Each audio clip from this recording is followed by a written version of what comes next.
Guys, welcome to Better Bachelor. This is Joker with a face for radio and a voice for print. As you well know, I've complained many times about laws that will only target one group of people. They're just not fair. It separates people and it makes some better than others. This is a case where I had a video up the other day, and I was talking about my two articles that I read where a woman was complaining about getting whistled at, and then just a year later she was complaining she wasn't. And somebody said, well, it's a crime, so you can't do it anyway. And I said, geez, I didn't know that. So I went looking and digging around a little bit, and I found the article. And I wanted to kind of go over this a little bit, because this is the kind of thing that drives me crazy. It just drives me nuts. You can't make a law that's only good for one group of people. You just can't do it. It is against every right that we have as citizens of any country. So here from Newsbeat on BBC, wolf whistling can now be reported as a crime. And it says here, wolf whistling at a woman can now be treated as a hate crime. Not a guy, not anybody else, just women. They say any offense where a woman is intimidated or targeted by a man can be classed as a crime by police in Nottinghamshire. It's not a new law, just a new category of an existing one, and it's first for the UK. Some reckon wolf whistling has become socially acceptable, while others think it's threatening and a serious problem. So what's exactly new? Nottinghamshire police say it will expand its categories in crime to include misogynistic incidents. No misandry, just misogyny. We've been working with the police for about a year now, explains Melanie Jeffs from Nottingham's Women's Centre. We had a woman come in to us to say they had concerns about what was happening to them in public spaces. Melanie said she heard a whole range of stories, from men leaning out of windows to women being followed. The new strand of crime, which records abuse specifically aimed at women, will be added to the already existing 5 areas: disability, gender identity, race, religion, and sexual orientation. How is this not separating out more gender? Let me give you an example. I looked over on street harassment on Wikipedia. It says here in statistics, a representative survey of 2,000 Americans was commissioned in 2014 by activist group Stop Street Harassment and conducted by GFK. 65% of women and 25% of men reported having been the victims of street harassment in their lives. Let me say that again. 25% of men, with 20% of it coming from lone female women. So now you're saying basically that 20% of men that were harassed, that's fine. That's okay. Well, they're men.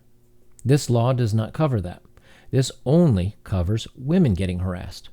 Now, why can we not just make this a general law that says if anyone feels that they're targeted attack, if anyone feels that they're being selected out, if anyone feels that they're being harassed, then that's against the law. I'd be okay with that. I mean, I've still never seen it happen, and I've never heard of anybody that has first person. Again, I think this is one of those things where people are making a little bit more out of it than it is because of the popular victim culture we have currently. But again, why not make this law cover everyone? They finish off by saying, this is something that pleases Kay, who's been a victim of misogynistic incident.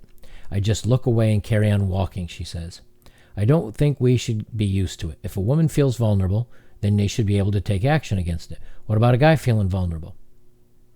Why can't a guy feel vulnerable?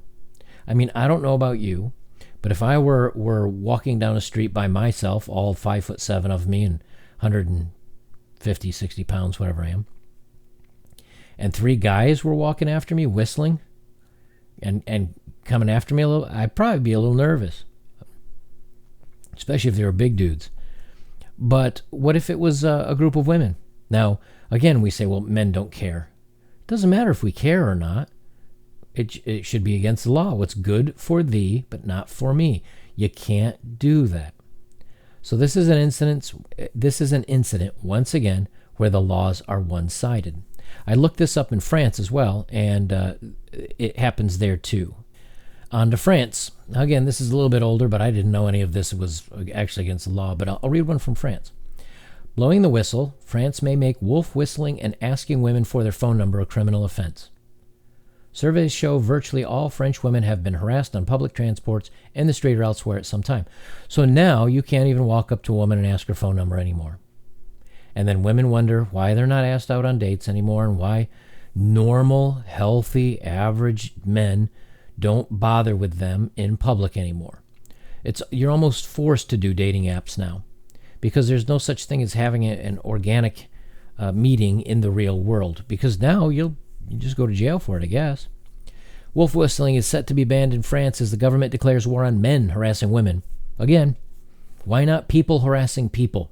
Yes, men may do it more, but as I just said in the other survey, 20% of men were bothered by this. Why can't we just make the law anyone who harasses anyone? Done. But no, you have to single out men as usual. Just another law against men. This kind of thing just annoys me to no end. Under the new plans, bugging women for their telephone numbers and following them could also be prohibited. Okay, so let's say following. All right, I'm walking down the street. There's a woman ahead of me. For some reason, a bald guy with a beard makes her uncomfortable. We just happen to be going in the same direction, but she stops a police officer, turns around and says he's been following me for 3 blocks. And I say, I'm just going down to this store over here. Sir, he's made me feel very uncomfortable. Am I getting a ticket? How do you prove these laws? You know, more and more, this is becoming some weird dystopian, like 1984 thing. These are all laws you cannot prove. You can't prove unless a police officer's there. And let's say I don't open a door for a woman, or I accidentally bump into her and somehow she's upset. Is it not just too easy to go, well, officer, that guy just asked me for my phone number and whistled at me and made some noises. I am uncomfortable. And I get a huge fine, or I get a criminal write-up? You can't give people this kind of power. It will be abused. It's already being abused with the Title IX cases in colleges, and it's being abused in false allegations. They continue on. The crackdown comes after surveys show virtually all French women have been harassed on public transport, in the streets, or elsewhere at some time. France's new leader, President Emmanuel Macron, has pledged to end this during the election campaign this year. Only a few countries, including Belgium and Portugal, have banned such behavior. The UK and others have broader laws against harassment in general, but none so specific. Some lawyers believe men should only be prosecuted when police officers witness an offense. That's what I'm talking about. That's exactly what I'm saying. Others say women should be able to file criminal lawsuits against offenders at a later date. Do you understand? Do you understand the problem with this? A girl can get back at her boyfriend. How? He breaks up with her.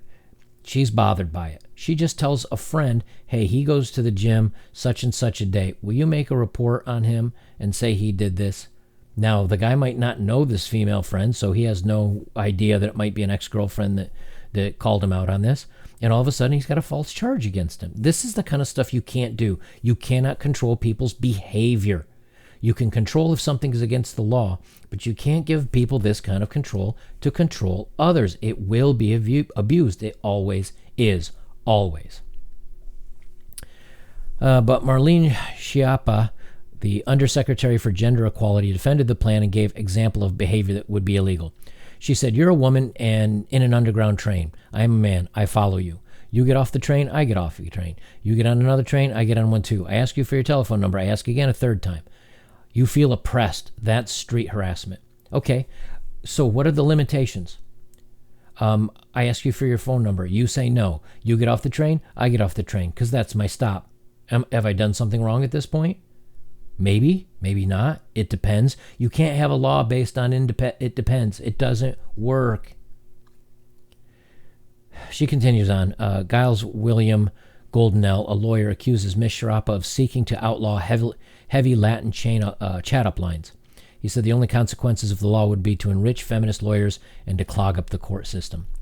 You know, I gotta agree. I mean, you know, you cannot make these arbitrary laws that have no defined definition. If I steal a pen from you, it's theft. If I break into your car and steal a pen from you, it's, I guess you'd call it breaking and entering maybe, or if I do it from your home, breaking and I don't know the laws that well. And to steal a pen, then it's breaking and entering and theft. If I punch you, break into your car, and steal your pen, it's assault or aggravated assault, plus breaking and entering, plus stealing. You see how this goes. What is the law for following somebody? How far? Do I have to talk to them, or can it be just headed in the general direction? What if it's at night and it's foggy and it frightens her a little bit? Is it my fault that I was too close? Is 100 meters far enough away? Do I have to stop and just stand there like a frog until she's gotten far enough away from me I think she feels safe? What if I'm late for my train and she's walking towards the train and I start jogging to my train and she thinks I'm chasing after her now? Is that a crime? You can't have all these arbitrary rules. So, again, we keep talking. Why do men keep slipping further and further and further away out of society? Why do men keep disappearing from social functions? Why don't men date anymore? Why don't men ask anyone out anymore? Why don't men spend money at the movies? Why are men just evaporating? This is why. You want to force every guy in your society to eventually just work from home or find a job where he can work alone or with other men and then go back to his man cave and hide. This is what does it. Congratulations, France. Congratulations, UK. If you want to make society just bloody awful for everybody, you're doing a great job of it. See, I said the UK and then I said bloody. I don't know why I just did that. Guys, if you want to support my work, links are below. I've got Patreon and Subscribestar, as well as my Bitcoin and my PayPal. Please like, comment, and subscribe. I appreciate all that stuff that you guys do for me. Keeps my videos cranking out there and lets everybody else see the awesome stuff we're talking about. I will leave it there for the night. Guys, this is Better Bachelor. I'm Joker. Stay safe, stay smart, and remember, the wise warrior avoids the battle.